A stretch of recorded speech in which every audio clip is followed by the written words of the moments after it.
تین مخلوقات اللہ کی بڑی ہیں اور مشہور و معروف ہیں، جن میں سے ایک مخلوق کو نوری مخلوق کہا جاتا ہے،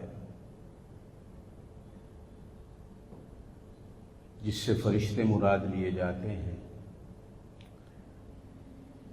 ایک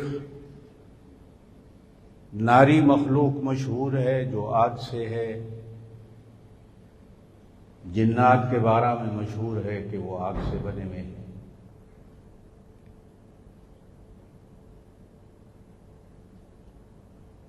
اور ایک مخلوق اللہ کی خاکی ہے جو خاک اور مٹی کی طرف نسبت رکھتے ہیں۔ انسانوں کے بارے میں مشہور ہے کہ انسان اللہ کی خاکی مخلوق ہے جس کی نسبت مٹی کی طرف ہے۔ قرآن نے بھی انسان کی تخلیق کو مٹی کے ساتھ جوڑا ہے۔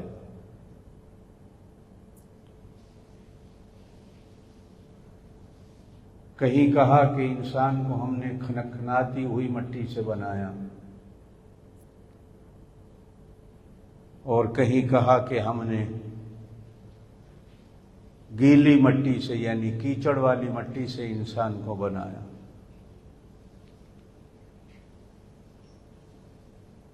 انسان کی اصل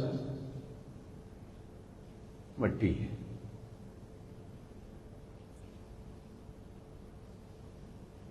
جنات کی اصل آگ اور نار ہے۔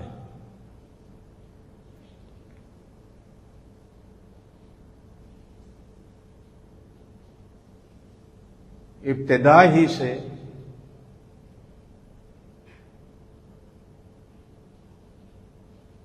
آگ اور مٹی کی آپس میں نہیں بنی۔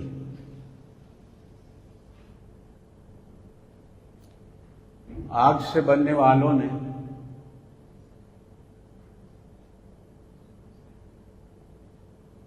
اپنے بارے میں یہ الفاظ بولے کہ ہم آگ سے بنے ہوئے ہیں اور آگ افضل ہے،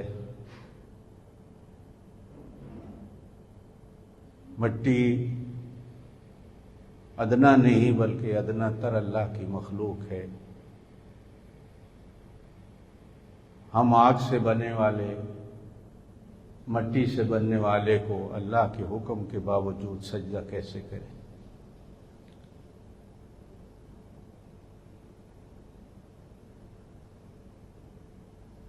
اور سجدے سے انکار کر بیٹھے۔ انہوں نے سمجھا کہ شاید آگ افضل ہے، ساری دنیا آگ کی محتاج ہے، حسد اور بغض لے ڈوبا۔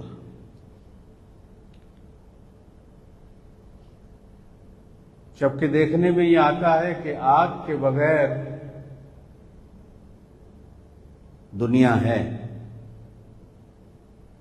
لیکن زمین اور مٹی کے بغیر دنیا نہیں۔ اللہ کی کتنی مخلوقات ہیں جن کو آگ کی ضرورت ہی نہیں، لیکن مٹی کی ان کو ضرورت ہے، زمین کی ان کو ضرورت ہے۔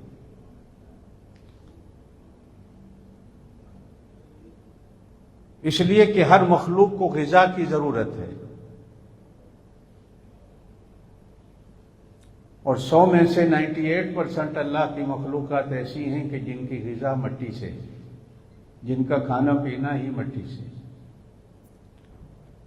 جن کا رزق ہی مٹی سے نکلتا ہے۔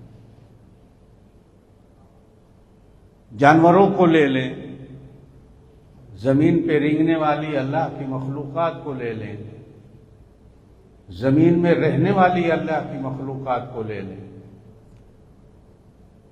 سمندر میں رہنے والی بھی اللہ کی مخلوقات کو لے لیں، پانی میں رہنے والی بھی اللہ کی مخلوقات کو لے لیں، تو ہر مخلوق کا کہیں نہ کہیں جا کر مٹی اور زمین سے واسطہ پڑتا ہے۔